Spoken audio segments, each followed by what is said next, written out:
오늘 시간에 우리에게 주시는 말씀은 요한복음 2장 13절서부터 22절의 말씀입니다. 저와 여러분이 한 절씩 교독하고 마지막 절은 함께 합독하도록 하겠습니다. 제가 먼저 봉독합니다. 유대인의 유월절이 가까운지라 예수께서 예루살렘으로 올라가셨더니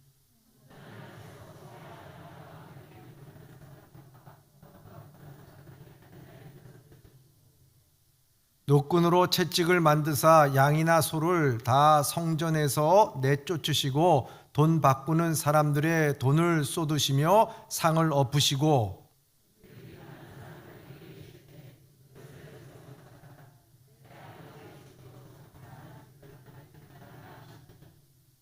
제자들이 성경 말씀에 주의 전을 사모하는 열심이 나를 삼키리라 한 것을 기억하더라.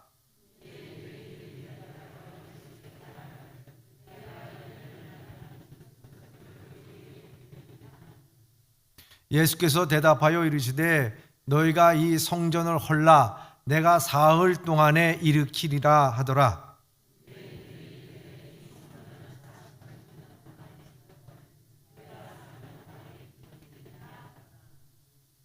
그러나 예수는 성전된 자기 육체를 가리켜 말씀하신 것이니라.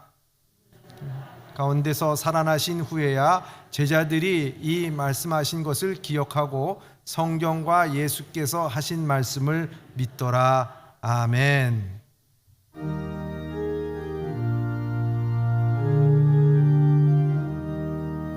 사랑합니다. 감사합니다. 축복합니다. 승리. 우리 인사 나누시면서요. 사랑합니다. 감사합니다. 축복합니다. 승리하세요. 할렐루야. 오늘 우리 주신 말씀을 통해서 세워야 할 것과 허물어야 할 것에 대해서 말씀을 나누고자 합니다. 이게 앞으로 자꾸 가야 되는데 이게 앞으로 안 가고 자꾸 뒤로 가고 있어서 제가 지금 앞으로 지금 하고 있습니다. 네. 헐어야 할 것과 세워야 할 것이라고 하는 말씀입니다. 예전에 프란체스코 교황과 전 미국의 대통령인 트럼프 대통령이 설전이 오고 간 것이 있었습니다. 그것은 다른 것이 아니라 트럼프가 공약한 것이 멕시코와 미국의 그 국경 사이에 담을 쌓겠다고 하던 그런 공약이었습니다. 여기에 대해서 로마의 교황인 프란체스코 교황은 이렇게 얘기했습니다. 다리 대신 장벽을 건설하는 것은 하나님의 자녀가 아닙니다. 라는 얘기를 했습니다. 이에 대해서 트럼프는 발끈해서 교황에게 그야말로 자기 생각을 거침없이 쏟아내면서 막말을 이어갔습니다. 그래서 말하기를 교황청이 IS의 공격을 받아봐야 정신을 차린다고 그런 이야기를 했습니다.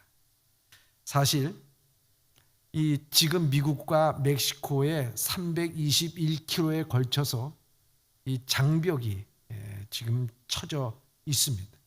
바이든 행정부가 들어와서 장벽은 더 이상 설치 아니하겠다고 했지만 있는 장벽에 대해서 그것을 철거하겠다는 말은 하지 않고 있는 가운데 있습니다. 사랑하는 예봄의 성도 여러분, 우리가 이 세상에 살면서 많은 장벽들을 만나게 되고 또 많은 장벽들이 쳐져 있는 것을 우리가 알 수가 있습니다. 나라 간의 이념과 자국의 이익이라고 하는 장벽이 있습니다. 인종 간의 편견과 증오의 장벽이 있고, 그리고 사람과 사람 사이에 미움과 질투와 시기의 장벽들이 있습니다. 뭘 멀리 내다볼 필요도 없이 오늘 이 한반도는 우리 사랑하는 가족들이 생이별을 해야 되고 형제와 자매가 한을 품고 살아가야 하는 권력과 정치와 이념의 이 휴전선이 장벽이 가로놓아져 있습니다. 어수속히 이 모든 장벽이 허물어지기를 우리 모두 다 기도해야 될 줄 믿습니다. 그런데 장벽이 허물어지고 대신 다리가 건설되어야 됩니다. 평화의 다리, 사랑의 다리, 화합과 조화의 다리가 건설돼야 하는 것입니다. 오늘 우리의 일상의 삶에도 너무 많은 장벽들이 쌓여져 있는 것을 볼 수가 있습니다. 이러한 장벽들을 다 허물고 오늘 우리가 세워야 될 것은 바로 다리라고 하는 것입니다. 오늘 본문의 말씀에서 바로 주님께서는 우리에게 허물어야 할 것과 세워야 할 것에 대해서 말씀해 주고 있습니다. 주님께서 오늘 우리에게 허물라고 한 것이 무엇입니까? 아니, 그 시대 때, 오늘 이 시대 때도 허물라고 하는 것이 무엇입니까? 오늘 본문의 말씀 19절의 말씀입니다. 시작. 예수께서 대답하여 이르시되 너희가 이 성전을 헐라 내가 사흘 동안에 일으키리라. 아멘. 너무 황당한 얘기죠. 이 성전을 헐라고 말씀하십니다. 그럼 왜 주님께서는 성전을 헐라고 말씀하셨을까? 이 성전을 헐라고 하는 말씀을 액면 그대로 우리가 받아서는 안 되고요. 이 성전을 헐라고 하는 그 배경을 우리가 알아야 할 것입니다. 예수님께서 성전을 깨끗하게 정화한 사건이 있습니다. 그것이 성경 마태, 마가, 누가복음 세 복음서에 다 기록이 되어 있는데 예수님께서 예루살렘에 입성하고 종료 주일, 그러니까 입성하신 날 그 다음 날인 월요일 날 성전에 가셔서 모든 것을 정화를 시켰습니다. 그래서 마태복음 21장과 마가복음 11장 그리고 누가복음 19장에서는 이것을 소개하고 있고 이 사건을 요한복음에서만 2장에 소개되고 있는 이유는 이것이 요한에게 있어서는 참 중요한 사건이기 때문에 그렇다는 것입니다. 요한복음은 다른 복음서보다도 더 영적으로 예수 그리스도에 대해서 초점 맞춰 있을 뿐만 아니라 그 예수 그리스도의 행적을 영적으로 관점에서 그것을 써 놓은 것입니다. 그래서 기록한 연대도 예수님께서 주후 85년에서 90년경에 가장 늦게 쓰여져 있다고 하는 것입니다. 마태, 마가, 누가는 모든 성전을 정화시킨 사건만으로서 소개하고 있습니다. 그래서 예루살렘에 입성하시고 성전에 들어가셔서 예수님께서 돈 바꾸는 자들과 비둘기 파는 자들을 내어 쫓으셨다고 말씀하고 있고 마태와 누가는 그러므로 내 집은 기도하는 집이다. 마가복음은 만민이 기도하는 집이라고 말씀하시면서 이 이야기를 끝맺고 있습니다. 그런데 유독 요한복음만 우리에게 말씀하시기를 이 성전을 헐라 내가 사흘 동안에 일으키리라 하는 말씀을 첨가하고 있다는 거예요. 이 말씀은 요한복음에서만 나와 있다는 거예요. 우리는 사도 요한이 신학적인 특성, 영적으로 그리스도를 관점으로 해서 볼 수 있다는 것입니다. 그러기에 당시 유대인에게만 한 말이 아니라 세대를 오가는 오늘 여러분들에게도 바로 이 말씀을 동일하게 하고 있다고 하는 것입니다. 성전을 헐라 내가 사흘 만에 다시 짓겠다고 하는 말씀을 오늘 우리에게도 하고 있는 것입니다. 오늘 그렇기 때문에 이 말씀을 오늘 나에게 주신 말씀으로 받아야 할 것입니다. 역사적으로 보면 예루살렘 성전은 세 번에 의해서 건축이 됩니다.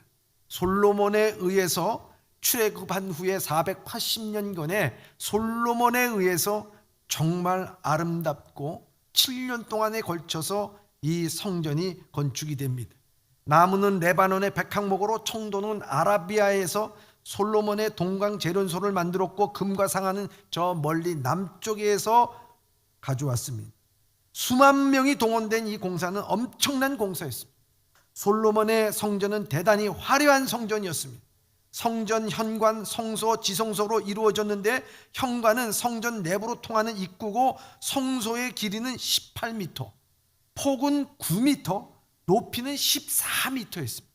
우리 교회가 저 처마 끝에서부터 밑에까지가 13m예요. 그럼 14m면은 저 아래층에서부터 1m 더 위까지 그 천장이 그렇게 됐다는, 천장이 어마어마하게 높은 천장으로 이루어진 예루살렘 성정인 것을 볼 수가 있습니다. 지성소는 사방이 9m 입방체였습니다.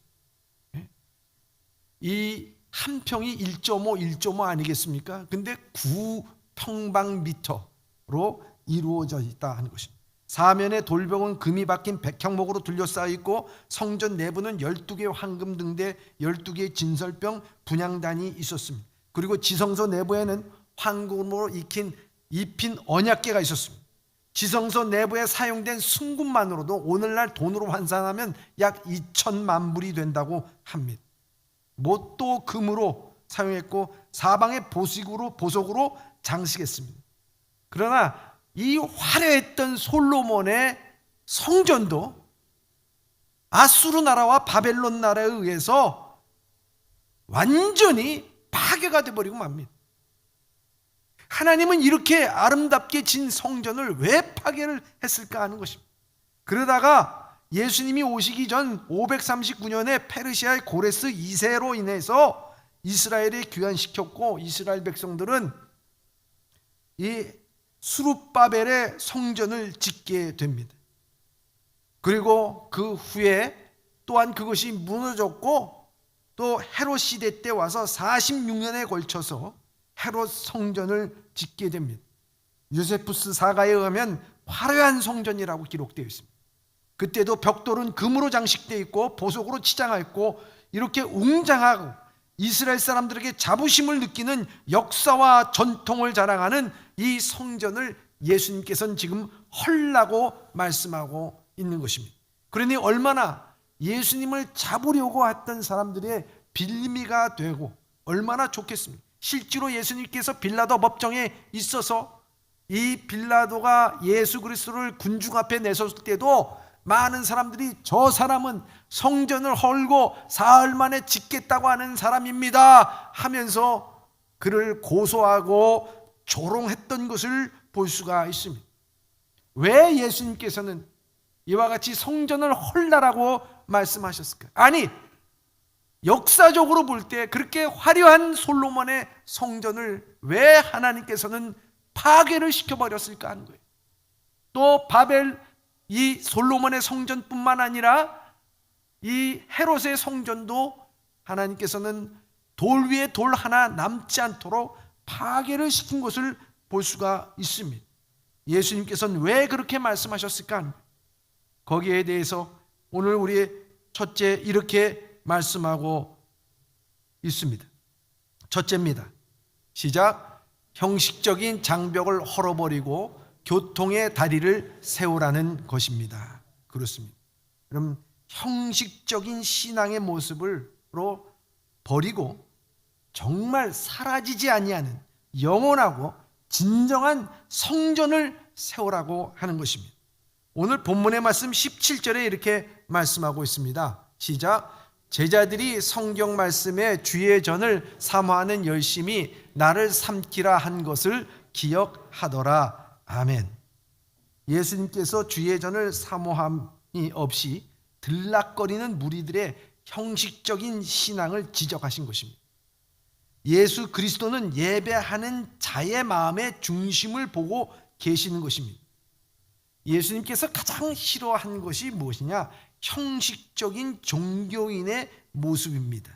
형식적인 예배를 싫어한다는 거예요. 근데 보다 더 정확하게 말하자면 형식적인 예배는 없어요. 예배는 예배입니다.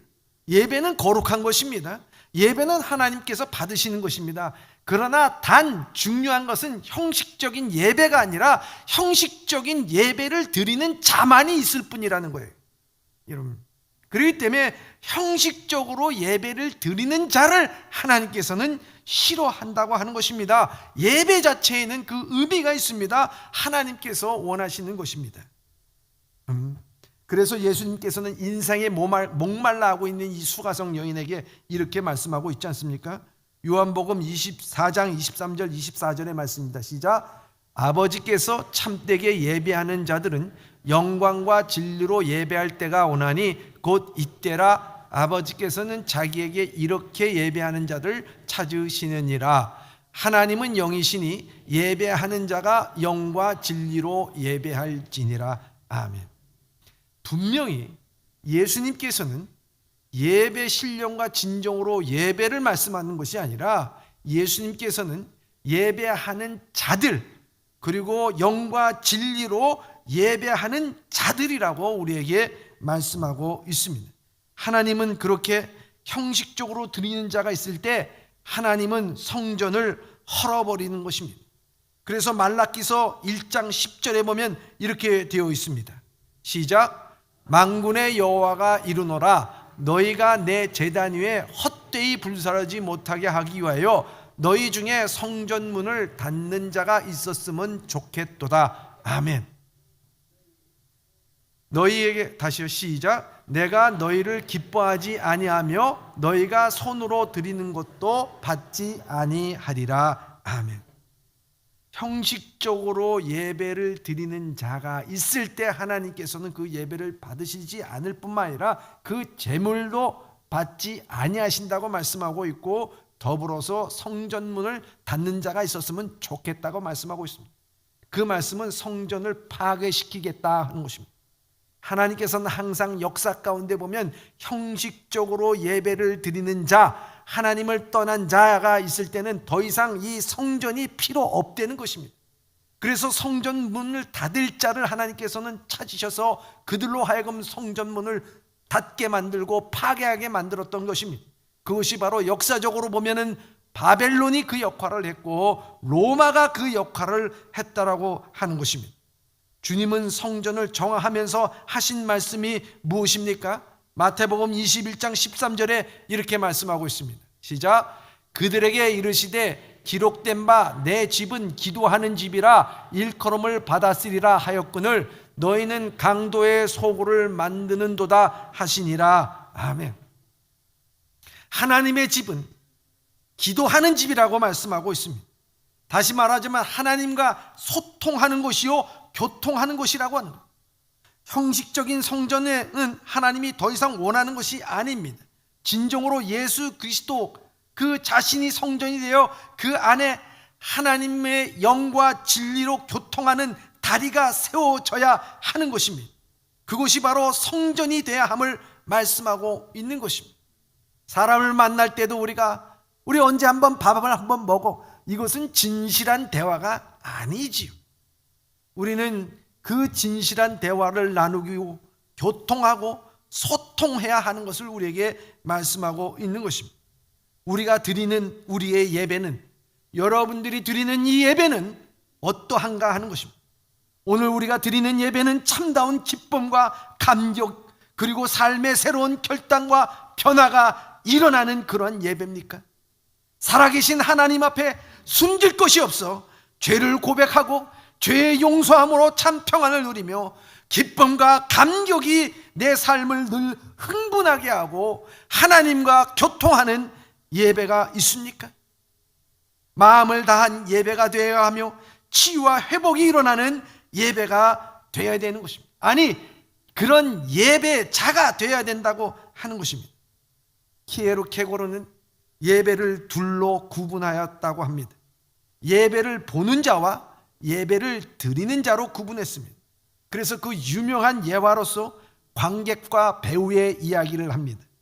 연극에서 관객은 연극을 보는 자요, 배우는 연극을 드리는 자라고 말하듯이 예배할 때도 두 종류가 있다는, 예배를 보는 자와 예배를 드리는 자가 있다는 것입니다. 사랑하는 예범의 성도 여러분, 여러분들은 예배를 드리는 자입니까? 아니면 예배를 보는 자입니까? 우리 사랑하는 예범의 모든 성도님들은 다 예배를 드리는 자가 되길 주님의 이름으로 축원합니다. 그래서요, 참 재미나는 이야기가 있습니다. 예배의 감격에 빠져라라고 하는 책을 쓰신 그 목사님이 계시죠. 김남준 목사님. 그 책을 보니까 거기에 교인들이 예배드리는 모습을 아주 천태만상으로 아주 재밌게 설명해 놨어요. 멀거니 강단을 은시하는 딴생각파가 있고요. 주보에 밑줄 긋고 교장까지 보는 읽기파, 예배를 시작하면 졸기 시작하는 수면파. 졸아도 돼요. 왜냐하면 하나님께서 평안을 주시니까. 수시로 시계를 돌아보며 시간 절약파, 옆 사람과 글로 대화하는 쪽지파, 예배 후에 있는 회의를 준비하는 회의파, 예배 시간에 뒤적뒤적 성경을 읽는 독서파, 주기주의의 아기에게 눈을 맞추면서 깍꿍거리는 유모파, 설교를 평가하려는 시험 채점파, 처음부터 팔짱을 낀 채 예배를 구경하는 관람객파. 참 천태만상이 있다고 합니다. 저는 여기에서요 좀 더 붙여서 카톡하고 문자하는 SN파가 요즘이 제일 많은 것 같아요. 이러한 예배를 드리는 태도는 예배를 드리는 태도가 아니라 이건 예배를 보는 자입니다. 하나님께서는 그런 예배를 보는 자를 원치 아니한다는 것입니다. 그러기 때문에 성전을 헐라는 것입니다. 역사적으로 그렇게 됐을 때도 하나님께서는 성전을 헐어버리셨다고 하는 것입니다. 종교적인 의무로 드리는 형식적인 예배를 받지 아니하신 것. 그래서 하나님은 일찍이 이사야 선지자를 통해서 이사야서 1장 12절 13절에 이렇게 말씀하고 있습니다. 시작. 너희가 내 앞에 보이러 오니 이것을 누가 너희에게 요구하였느냐. 내 마당만 밟을 뿐이니라. 헛된 죄물을 다시 가져오지 말라. 분향은 내가 가증히 여기는 것이요. 봐요, 월삭과 안식일과 대회로 모이는 것도 그러하니 성회와 아울러 악을 행하는 것을 내가 견디지 못하겠노라. 아멘. 여러분, 보이기 위해서 나오는 것을 내가 원했냐? 마당만 밟고 갈 뿐이라고 말씀하고 있습니다. 준비된 마음으로 예배를 드려야 된다는 것입니다. 그러면 한 부부가요 예배를 드렸습니다. 그리고 돌아가는데 이런 얘기를 주고받더라. 어떤 얘기냐면 아내가 남편에게 묻습니다. 여보 박 집사 봤어? 박 집사 요번에 차 바꿨는데 3000cc래. 묻자 남편이 그래? 못 봤는데. 대답합니다. 그러자 아내가 또 묻습니다. 여보 김 집사 봤어? 오늘 김 집사가 입고 온 거야. 그게 밍크 코트야. 그거 얼마인 줄 알아? 그러니까 남편은 아니 못 봤는데 몰랐어. 대답합니다. 아내가 그러면서 또 묻습니다. 여보 그럼 오늘 설교할 때 목사님 넥타이 삐뚤어진 거 봤어? 삐뚤어졌는지. 응? 아니 설교 듣느라고 정신이 없었어. 대답합니다. 하나도 못 봤다 하니까 아내가 열받아서 남편에게 그러면 오늘 성가대에 이 집사 그 립스틱 진하게 바른 거 그거 봤어? 그렇게 물어봅니다. 그러자 남편 역시 그것도 못 봤는데 대답합니다. 열이 오를 대로 오른 아내가 아니 당신 예배 시간에 무엇을 하고 있기에 그거 하나도 못 봤어? 예배 시간에 잠만 잡어요? 따져 물으니까 그러자 남편은 말합니다. 목사님이 설교하실 때에 나를 위하여 돌아가신 예수님의 십자가에 눈을 가리워 눈물만 났지 다른 게 보인 게 어딨어? 라고 대답합니다. 남편은 예배를 드린 자였어요. 아내는 예배를 본 자였습니다. 구경꾼이 된 것입니다. 사랑하는 예범의 성도 여러분, 하나님의 사랑과 예수 십자가의 복음으로 예배하는 자에게는 다른 것이 보일 수가 없습니다. 혹여 보여도 그냥 잊어버립니다. 그러므로 우리 모두가 다 진리로 영으로 하나님 앞에 예배를 드릴 때 그 가운데 하나님과 함께 역사하고 교통하는 다리만 세워질 뿐이라고 믿습니다. 이와 같이 예배하는 자, 여러분 오늘 우리의 모든 것을 내려놓고 하나님과 교통하는 성도님들 되시길 주님의 이름으로 축원합니다. 둘째입니다. 둘째, 물질의 장벽을 헐어버리고 희생의 다리를 세우라고 하는 것입니다. 오늘 본문의 말씀 14절에서 16절의 말씀입니다. 시작. 성전 안에서 소와 양과 비둘기 파는 사람들과 돈 바꾸는 사람들이 앉아 있는 것을 보시고 노끈으로 채찍을 만드사 양이나 소를 다 성전에서 내쫓으시고 돈 바꾸는 사람들의 돈을 쏟으시며 상을 엎으시고 비둘기 파는 사람들에게 이르시되 이것을 여기서 가져가라. 내 아버지 집을 장사하는 집으로 만들지 말라 하시니. 아멘. 여러분, 이들이 하나님의 성전을 예수님께서 말씀하신 것처럼 시장판으로 만든 것입니다. 이 성전은 하나님에 대한 죄인의 사죄의 은총과 거룩과 성결은 사라지고 장사꾼만이 판치는 세상이 됐습니다. 아니, 세상보다 더 못한 곳이 되어버렸다는 것입니다. 말씀과 찬양과 감사와 자기 죄에 대해서 회개하는 흐느끼는 소리가 들리지 않고 그저 누가 이러니 저러니 뭐 돈이 어떠니 저떠니 그런 얘기만 난무하는 곳이 되어버리고 말았어요. 장사판이 아니 시장 바닷가 같이 흥정하는 소리, 깎아달라는 소리, 이런 소리밖에 들리지 않았으니 얼마나 안타까운 것이겠어요. 유대민족이 매년 6월절이 되면 순례자들이 제사를 드리러 예루살렘에 모였는데 그때 두 가지를 했습니다. 첫째는 돈 바꾸는 것. 각국의 돈을 사용해서 예루살렘에 오면은 세겔만이 사용됐어요. 그 세겔로 바꾸면서 환전을 하는 거예요. 그리고 그 바꾼 돈을 갖고 제물을 사서 하나님 앞에 제사를 드리는 거예요. 그런데 여러분들 알다시피 그때 이 성전 관계자들, 즉 제사장과 사두개인들과 그 모든 무리들이 같이 하여서 이 세겔로 돈을 바꾸는 환전에다가 자기들의 이익을 더 붙여서 10배나 그 환전을 바꾸고, 그리고 동물과 이 모든 것을 팔 때에도 가져온 것은 다 퇴짜 놓고 오직 이 성전에서 산 것만을 받아들이는 폭리를 취하고 폭력을 휘둘렸다고 하는 것입니다. 이랬을 때 예수님께서는 어느 복음서에도 어느 부서에도 이렇게 화를 낸 적이 없었어요. 그런데 분노한 것을 찾아볼 수가 있어요. 채찍을 드시고 상을 엎으시고 모두 내쫓으시면서 하나님의 집을 장사하는 곳으로 만들지 말아요. 흥정한 이 모든 곳으로 만들지 말라는 거예요. 여러분 생각해 보세요.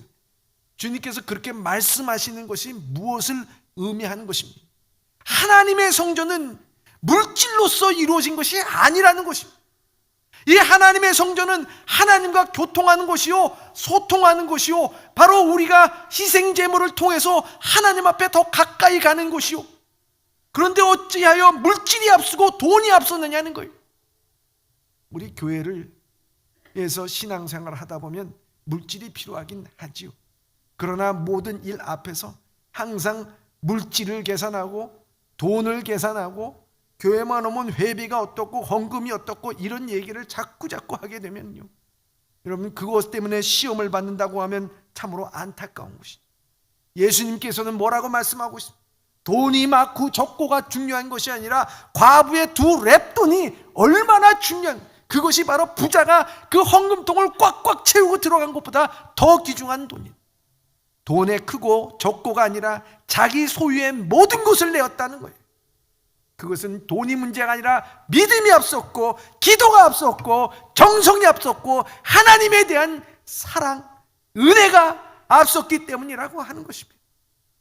오늘 우리는 이러한 물질의 장벽들이 허물어져야 하는 것입니다. 요한일서 2장 2절에 이렇게 말씀하고 있습니다. 시작. 그는 우리의 죄를 위한 화목제물이니 우리만 위할 뿐 아니요 온 세상의 죄를 위하심이니라. 아멘. 주님께서 오늘 성전을 헐라 내가 다시 세우리라. 주님께서는 이 교회를 세울 때, 이 성전을 세울 때 돈으로 세운 것이 아니고 물질로 세운 것이 아니라 예수 그리스도의 심장을 내놓고 그의 생명을 내놔 희생으로 세운 것이라고 하는 것을 우리에게 말씀하고 있습니다. 그래서 오늘 본문의 말씀 21절에 이렇게 말씀하고 있습니다. 시작. 그러나 예수는 성전된 자기 육체를 가리켜 말씀하신 것이니라. 아멘. 사랑하는 예봄의 성도 여러분, 우리 자신은 얼마나 이 물질을 통해서 자기의 보호막으로 삼고 있는지 모릅니다. 믿음, 기도, 신앙, 사랑 얘기를 해도 그 중심 속에는 그 사랑보다도 더 깊이 들어가면은 자기를 보호막으로 삼고 있는 것이 물질이라고 하는 것입니다. 물질이라고 하는 것입니다. 주님은 그 모든 것을 허무셨습니다. 그리고 십자가의 죽음으로 생명의 다리를 내세운 것입니다. 어느 미국 교회에서 목사님이 설교를 했답니다. 여러분, 지금 교회는 일어서야 됩니다. 복음을 전하기 위해서 일어서야 됩니다라고 얘기하니까 성도들이 맞습니다, 목사님 일어납시다 얘기합니다. 그러자 목사님이 또 얘기합니다. 우리 일어나는 것만 해도 안 됩니다. 복음을 전하기 위해서 우리는 달려가야 됩니다. 이방 나라로 달려가야 됩니다. 목사님 말씀입니다. 우리 달려갑시다 얘기합니다. 그러자 목사님이 또 얘기합니다. 우리가 저 대륙을 넘어서 가려고 하면 달려갈 뿐만 아니라 우리는 날아가야 됩니다. 성도들이요, 우리 교회에 날아갑시다 하니까 성도들이 우리 다 같이 날아가야지요. 그럼 날아갑시다 라고 얘기해요. 그러자 목사님이 얘기합니다. 이것이 날아가기 위해고 복음을 전하고 날아가기 위해서는 우리 돈이 필요합니다. 우리 헌금을 다 합시다 얘기하니까 성도들이 한마디 얘기합니다. 목사님 주저앉으십시다. 여러분, 마지막에 열리는 것이 지갑이에요. 여러분, 우리가 이런 선교에 대해서 그러니까 얼마나 우리는 이것이 닫혀 있는가 하는 것입니다. 수트시라고 하는 선교사는 말합니다. 주께서 십자가에서 자신 생명을 주신 것이 참으로 사실이라면 우리는 어떤 희생도 결코 지나친 것일 수가 없다라고 말합니다. 물질의 장벽을 돈으로서 우리의 신앙은 날지 못합니다. 우리는 물질의 장벽이 쳐져 있을 때 우리는 뛰어가지 못합니다. 이것을 부수고 나의 희생을 통해서 주님 앞에 가까이 갈 때, 그것도 주님께서 나를 위해 희생에 대한 감격으로 나갈 때 하나님께서는 우리의 신앙이 비상하게 만들고 교회가 부흥하게 만들고 성장하게 만들고 주의 뜻을 따라 살아가게 될 줄 믿습니다. 그리고 우리 안에 하나님의 희생의 십자가의 은혜가 우리 안에 세워지게 될 줄 믿습니다. 셋째입니다. 셋째로 시작. 분파주의와 분리주의의 장벽을 헐어버리고 사랑의 다리를 세우려고 하는 것입니다. 아멘. 여러분, 예수님께서는요, 성전을 헐라 그러면 사흘 만에 내가 짓겠다고 말씀하셨습니다. 그럴 때 유대인들은 말합니다. 오늘 본문의 말씀 20절입니다. 시작. 유대인들이 이르되 이 성전은 46년 동안 지었건을 내가 3일 동안에 일으키겠느냐 하더라. 아멘. 그들은 형식적인 예배, 건물만 하나님의 성전을 이해했습니다. 그러기에 그들 안에는 하나님의 성전이 하나의 듯 하나를 이루지 못했습니다. 예루살렘의 성전에는 유대인, 이방인이냐, 바리새인이냐, 사두개파냐, 에세나파냐, 당파와 파벌로 진통을 겪고 있었습니다. 성전은 한 몸입니다. 우리 안에도 개인주의, 배타성, 독선들이 있습니다. 이 모든 장벽이 다 허물어져야 하는 것입니다. 그리스도의 십자가 안에 한 몸을 이루는 한 공동체가 이루어져야 하는 것입니다. 자칫 우리는 조심하지 않으면 여러분 배타성을 띌 때가 참 많이 있다 하는 것입니다. 왜냐하면 오늘 말씀에 우리가 46년 동안 지었거늘 이렇게 말합니다. 이 성전이 46년 동안 지었다는 말에 그 속에는 뭐가 들어있는 줄 아세요? 유대인들의 자부심이 들어있는 것입니다. 여러분, 우리가 이 성전을 어떻게 줘? 이 성전 46년 만에 준 성전 얼마나 화려하고 금이 있고 번쩍거리고 그 외모를 보면서 그들은 거기에 자랑을 하고 자부심이 대단한 것입니다. 그것이 우리는 다른 사람과 다르다고 하는 차별을 시키는 것입니다. 그리고 거기에 대해서 우리는 분파를 만드는 것이다 하는 것입니다. 그 장벽인 것을 그들은 깨닫지 못했습니다. 그것에 자부심을 가질 것이 아니라 죄인임에도 불구하고 우리를 계속 사랑하시는 하나님의 사랑에 감격해야 되는데 그러지 못했습니다. 결국 이 헤롯의 성전도요, 로마에 의해서 예수님께서 말씀하신 것처럼 돌 위에 돌 하나 남지 않게 그 모든 것이 다 무너졌다고 하는 것입니다. 내 자부심으로 신앙생활하는 것 절대 아닙니다. 여러분, 내가 했던 일 갖고 여러분들 신앙생활하는 것 아닙니다. 내 공로 갖고 신앙생활하는 것 아닙니다. 내가 어떻게 했는데, 내가 이 교회에 대해서 어떻게, 이것 갖고 신앙생활하는 것 아니라고 하는 것입니다. 내가 주님 앞에 죄인입니다. 주의 사랑에 기댈 것밖에 없습니다. 주여, 나는 세상에 기댈 것이 없습니다. 오늘도 주의 사랑에 기댈 것밖에 없습니다. 주여, 나를 도와주시옵소서. 주님 앞에 두 손 들고 나올 때, 그때 우리의 신앙이, 우리의 믿음이, 우리의 장벽이 여러분들 다 허물어지며 주님의 사랑의 십자가가 세워지는 것입니다. 그래서 주님께서 오늘도 부활하셔서 믿는 자들에게 이 바로 사랑의 십자가를 세워주신 것입니다. 오늘 본문의 말씀 22절에 이렇게 말씀하고 있습니다. 시작. 죽은 자 가운데서 살아나신 후에 제자들이 이 말씀하신 것을 기억하고 성경과 예수께서 하신 말씀을 믿었더라. 아멘. 여러분, 제가 일부 예배 때는 말씀을 안 드렸지만은 여러분들 양영자 선수를 알 것입니다. 88년도에 그 탁구로서 중국이 넘사벽이었어요. 근데 이 양영자와 현정아라고 하는 선수가 복식조로 인해서 금메달을 따서 온 국민의 영웅이 된 분입니다. 근데 그분이 쓴 책, 주라 그리하면 채우리라고 하는 그 책이 최근에 나왔습니다. 그는 어머니를 돌아가고 심한 우울증에 걸려서 거식증까지 겹치면서 생명의 위태로울 때 지금의 남편을 만나게 됩니다. 신실한 기독교인 남편은 이 양영자를 위해서 밤낮으로 기도하고 예배를 통하여 드디어 양영자 씨는 우울증을 회복하고 신앙을 회복하게 됩니다. 그리고 남편이 다니던 직장은 사표를 쓰고 아내 양영자와 함께 몽골 선교사로 떠나게 됩니다. 성경을 몽골어로 완전히 왕역하기 위해서 12년이라는 세월을 갖고, 그 세월을 따지지 않고 가게 됩니다. 몽골로 떠나기 전 선교 훈련을 받으면서 나는 하나님이 채워주시는 복을 직접 체험하고 싶었다고 말합니다. 그래서 먼저 내가 가진 것이 무엇인지 곰곰이 헤아려서 무엇을 내려놓아야 할지를 머릿속에 하나씩 떠올려 보니 내려놓기가 의외로 쉽지 않았던 것을 깨달았습니다. 남편과 함께 선교의 삶을 살기로 결단했으니 내가 가지고 있는 것을 다 내려놓겠다고 주님께서 공급하여 주시는 것만 갖고 내가 살고 싶다는 소망, 가슴도 설레기도 했지만 막상 실행에 옮기려는 망설여졌다는 것입니다. 하나님께 기도하며 그동안 내가 받은 은혜를 묵상해 보았습니다. 모든 것이 주님께로 왔고 주님이 주신 것들이고, 그래서 가장 먼저 올림픽에 금메달을 땄으면 그때 당시 그 연금이라는 것이 상당한 액수였습니다. 그런데 그 모든 그 연금 전액을 하나님께 드리기로 했습니다. 그래서 그동안 받았던 연금을 은퇴하고 시골에서 경제적으로 어렵게 생활하고 계신 목사님이 받도록 연금 수령을 계좌를 옮겨 놓았습니다.